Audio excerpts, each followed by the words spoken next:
Bonjour. Après avoir vu les règles qui traitent du calcul du résultat fiscal, on va voir dans cette semaine deux choses importantes. Comment calculer l'impôt et comment payer l'impôt. Alors le calcul de l'impôt, je rappelle rapidement la base de calcul de l'IS. On avait dit à partir du résultat comptable, duquel on déduit les charges, les produits non imposables, et auquel on ajoute les charges non déductibles, on dégage notre résultat fiscal. À ne pas oublier l'imputation des déficits fiscaux dans la limite des 4 années pour le déficit d'exploitation et sans limite dans le temps pour les déficits, pour les amortissements dits amortissements différés. Alors les taux d'impôt, pourquoi on parle de taux d'impôt? Simplement parce que l'IS, c'est le résultat fiscal fois le taux de l'impôt. On a plusieurs types d'impôts. On va commencer par le taux normal, qui, à partir de 2016, est donné sous forme de barème. Alors, applicable par tranche, de 0 à 300 000, c'est 10%, de 300 000 à 1 million de dirhams, c'est 20%, de 1 million de dirhams à 500 000, comme vous le voyez, c'est 30%, et au-delà de 5 millions de dirhams, c'est de 31%. Attention, ce barème n'est pas un barème progressif. C'est un barème proportionnel. C'est un barème proportionnel, c'est-à-dire que on applique directement le taux de la tranche dans laquelle se trouve le résultat fiscal. Si par exemple j'ai un résultat fiscal de 700 000, mon IS serait simplement 700 000 fois 20%, soit 140 000. Je ne reviens pas aux tranches inférieures comme on le fait dans un barème progressif.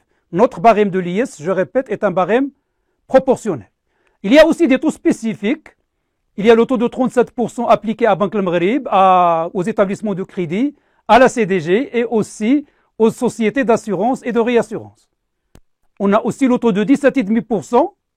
Comme on l'avait vu dans le champ d'application de l'impôt sur les sociétés, il est appliqué aux sociétés exportatrices au-delà de la période de 5 ans. Il est appliqué aux entreprises hôtelières au-delà de la même période, aux entreprises qui vendent leurs produits à des entreprises exportatrices situées dans les plateformes d'exportation dans la même période, c'est-à-dire au-delà de 5 ans, et les entreprises minières exportatrices là, de la première année et de manière permanente. Les entreprises privées d'enseignement privé sont assujetties au taux de 17,5% pendant les 5 premières années qui suivent le début de leur exploitation.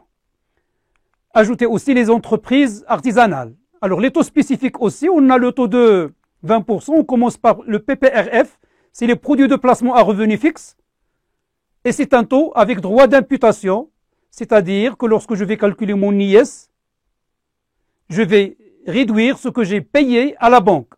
Mais cela veut dire quoi? Cela veut dire que je dois intégrer ces intérêts dans le calcul du résultat fiscal. On va dire que ce taux est non libératoire. Ça veut dire quoi? Sur l'intérêt que me donne la banque, il va prélever les 20%, il est taxé à un premier moment, mais à un deuxième moment, on va aussi le taxer au niveau de l'IS.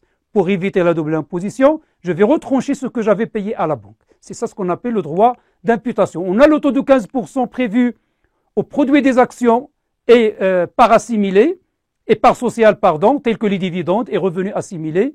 On a le taux de 10% applicable aux produits bruts hors taxes servis par des entreprises marocaines à des sociétés étrangères non résidentes sur le montant hors taxe. Et on a les banques offshore dans les 15 premières années qui suivent leur agrément. Attention, les entreprises soumises à 17,5% peuvent être soumises à 10% si leur résultat fiscal est inférieur à 300 000 dirhams. La cotisation minimale, rapidement, la cotisation minimale, l'IS, dans le Code général des impôts, ne peut pas être inférieure à un minimum d'impôt qu'on appelle la cotisation minimale.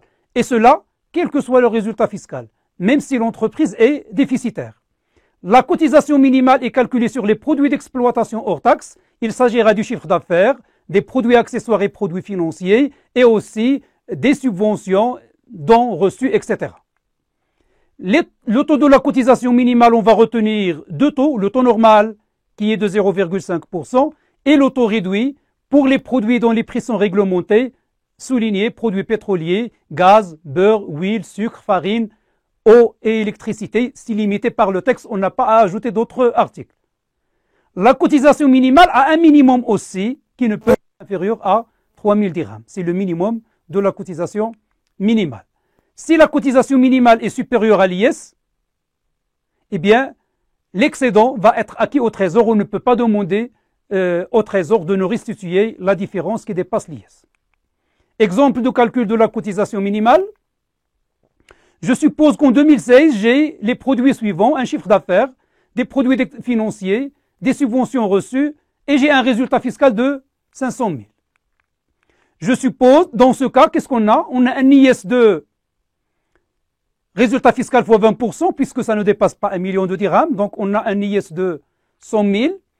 La cotisation minimale, c'est quoi? C'est les produits qu'on a devant nous, auxquels on applique le taux normal de 0,5%. Donc, c'est la totalité du chiffre d'affaires, produits financiers et subventions reçues, fois 0,5%, soit 150 000. On a une CM, une cotisation minimale qui dépasse l'IS. L'impôt dû dans ce cas, l'IS dû, c'est 150 000 et non pas 100 000. Alors, la cotisation minimale fait l'objet d'une exonération pendant les 36 premiers mois qui suivent le début de l'exploitation. Cette durée est limitée à 60 mois qui suivent la constitution de la société. C'est-à-dire, lorsqu'on débute l'exploitation, on a 36 mois d'exonération, mais si on avait tardé dans le début de l'exploitation, l'exonération est limitée à 60 mois, mais à compter de la date de la création de la société. Voilà pour le calcul de l'impôt. Maintenant, on va voir comment payer l'impôt. On va voir que c'est très particulier par rapport aux autres impôts et taxes.